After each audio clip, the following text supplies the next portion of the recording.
Jean Anouilh est un auteur, dramaturge français du XXe siècle. Il naît en 1910 à Bordeaux. Son père est tailleur et sa mère est musicienne. Elle travaille dans un orchestre se produisant sur des scènes de casinos en province et elle est également professeure de piano. C'est dans les coulisses de ces casinos, notamment dans le casino d'Arcachon, que Jean Anouilh découvre les grands auteurs classiques comme Molière, Marivaux ou encore Alfred de Musset. En 1921, Jean Anouilh a donc 11 ans, il part vivre à Paris et rentre au collège Chaptal. C'est là qu'il commence à se prendre de passion pour le théâtre. En 1928, il est le condisciple, c'est-à-dire le camarade de classe de Jean-Louis Barrault, et il commence à lire Claudel, Pirandello et Shaw. Jean-Louis Barrault, nous l'avons déjà rencontré dans la séquence Rhinocéros. En 1928, il assiste émerveillé à la représentation d'une pièce de Jean Giraudoux intitulée Siegfried. Il dit au sujet de cette pièce : « C'est le soir de Siegfried que j'ai compris. Je devais entrer par la suite dans une longue nuit dont je ne suis pas encore sorti, dont je ne sortirai peut-être jamais, mais c'est à cause de ces soirs du printemps 1928 où je pleurais, seul spectateur, même aux mots drôles, que j'ai pu m'évader un peu. »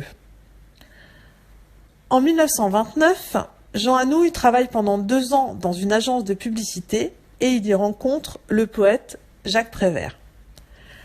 En 1930, Jean Anouilh devient le secrétaire particulier de Louis Jouvet. Les relations entre les deux hommes finissent par être très tendues. Louis Jouvet se reprochera par la suite de ne pas avoir pressenti la passion pour le théâtre qui habitait Jean Anouilh. En 1932, Jean Anouilh connaît son premier succès, il a 22 ans. La pièce s'intitule L'Hermine, elle est créée au Théâtre de l'Œuvre. Les critiques de cette pièce sont assez bonnes. La même année, donc en 1932, Jean Anouilh épouse la comédienne Monelle Valentin. En 1933, il écrit une pièce Mandarine, qui est un véritable échec.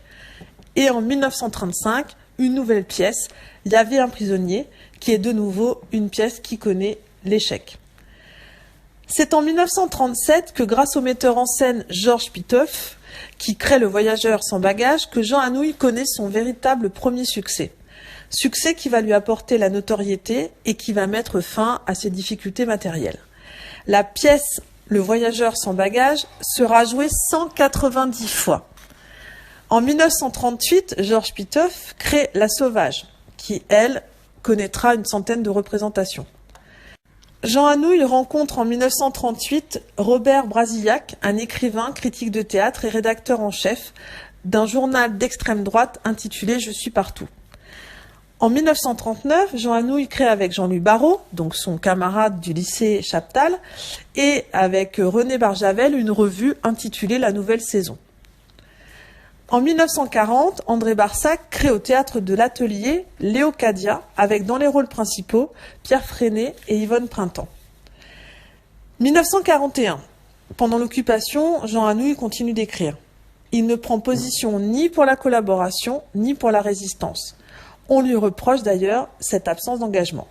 C'est en 1941 aussi qu'il crée la pièce de théâtre Eurydice, qui est la première de ses pièces reprenant un mythe antique.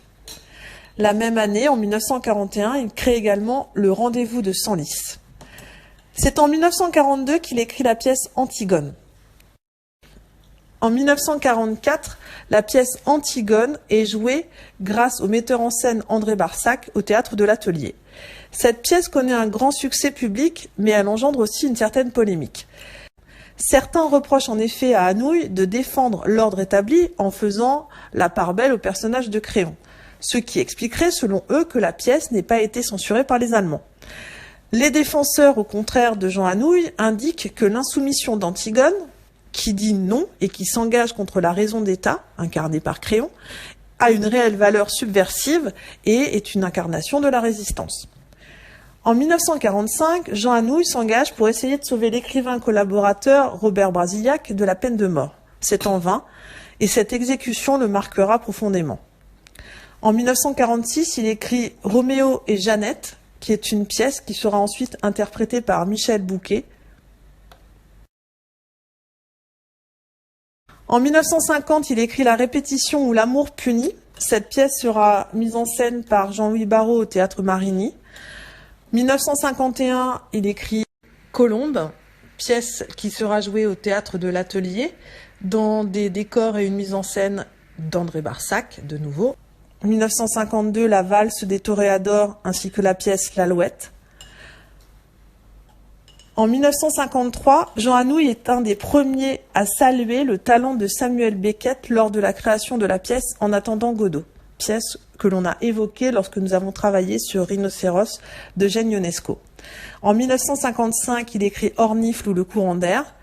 En 1956, Pauvre Bitos ou le dîner de tête, pièce dans laquelle Jean Anouilh dénonce violemment les procès de la Libération.